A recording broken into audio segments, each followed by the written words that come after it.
जयपुर में LPG tanker और truck की टक्कर से हुए हादसे में अब तक 14 लोगों की जान चली गई। लेकिन क्या हादसा रोका जा सकता था? क्या रोड की डिजाइन में कोई खामी थी? क्या हाईवे के बीच बड़ी गाड़ी के यू टर्न लेने से हादसा हुआ?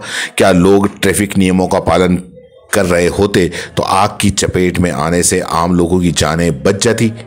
इस भयंकर हादसे के बाद में ये सारे सवाल उठ रहे हैं। इस रिपोर्ट में हम आपको बताएंगे कि एक्सपर्ट इस बारे में क्या कह रहे हैं। कुछ बेसिक चीजों का पालन अगर होता तो क्या वाकई में हादसा होता ही नहीं? हादसे को लेकर अंग्रेजी अखबार द हिंदू ने रोड सेफ्टी नेटवर्क पर काम करने वाले जॉर्ज चेरियन से बात की। वो राजस्थान के मुख्य सचिव की ट्रैफिक मैनेजमेंट कमेटी के सदस्य भी रह चुके हैं। चेरियन ने द हिंदू को बताया कि जयपुर अजमेर राजमार्ग के जिस हिस्से में हादसा हुआ वो एक्सीडेंट प्रोन जगह है, यानी वहां हादसे होने का खतरा बना रहता है। वहां ट्रैफिक मैनेजमेंट भी खराब है। लगातार कंस्ट्रक्शन होने से हादसे का जोखिम और बढ़ जाता है। चेरियन यह भी जोड़ते हैं कि हादसे वाले इलाके में सही तरीके से साइन बोर्ड और रोड मार्किंग नहीं है, जिससे एक्सीडेंट का खतरा बढ़ जाता है। वो एक और अहम बात बताते हैं कि बड़े टैंकरों को हाईवे पर यू टर्न लेने से रोकने के लिए खास इंतजाम होने चाहिए ताकि उनके पलटने या दूसरे वाहनों से टकराने की आशंका कम हो सके।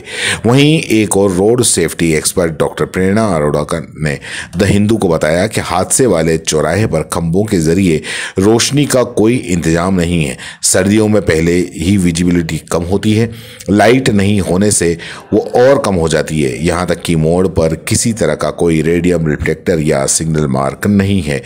उन्होंने ये भी कहा कि चौराहे पर जो मोड़ है उसकी चौड़ाई बहुत कम है। ऐसे में अगर कंटेनर या गैस टैंकर जैसा कोई बड़ा वाहन वहां से गुजरता है तो दोनों तरफ की सड़कों को बंद कर देता है। ये भी हादसे की वजह हो सकती है। इसी बीच जयपुर अजमेर हाईवे की रोड सेफ्टी पर कांग्रेस नेता सचिन पायलट ने भी सवाल उठाए। सवाई मानसिंह अस्पताल में दुर्घटना पीड़ितों से मिलने के बाद में सचिन पायलट ने इसे लापरवाही करार दिया। क्या कहा सचिन पायलट ने, सुने। चाहूंगा कि इस पर हम लोग जांच अवश्य करें, किन कारणों से इतना बड़ा हादसा हुआ। अगर वहां पर ट्रैफिक नियम की बात है, रोड कंस्ट्रक्शन की बात है, इनकम्प्लीट कंस्ट्रक्शन की बात है, या हाईवे पे जिस प्रकार की सावधानी बरतनी चाहिए हमने नहीं बरती है, उसका अध्ययन करना पड़ेगा। क्योंकि जैसे आबादी बढ़ रही है, यातायात के साधन बढ़ रहे हैं, उसी तरह हमारे एक्सीडेंट्स बढ़ रहे हैं। और एक्सीडेंट्स न सिर्फ राजस्थान में, पूरे देश में बढ़ रहे हैं। लेकिन सरकारों को इस पर बहुत गंभीरता से ध्यान देना पड़ेगा कि हम सेफ्टी नॉर्म्स को हम फॉलो कर रहे हैं कि नहीं कर रहे हैं।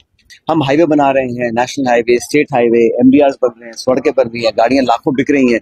लेकिन जिस लापरवाही से हम लोग अपना जीवन बिता रहे हैं वो मुझे लगता है आने वाले समय के लिए ठीक नहीं है। लेकिन इतना बड़ा अगर हादसा हुआ है तो इसमें निश्चित रूप से एक ट्रांसपेरेंट निष्पक्ष इंक्वायरी हो, सिर्फ दोष डालने के लिए नहीं, सबक।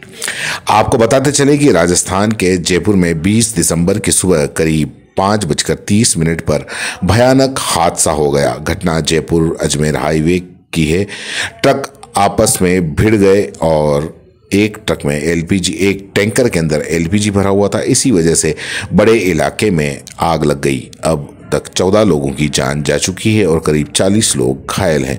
उम्मीद करते हैं कि जयपुर अजमेर हाईवे ही नहीं, देश में हर उस सड़क में डिज़ाइन से लेकर तमाम खामियों को दूर किया जाएगा, जिससे हर तरह के हादसों में कमी लाई जा सके।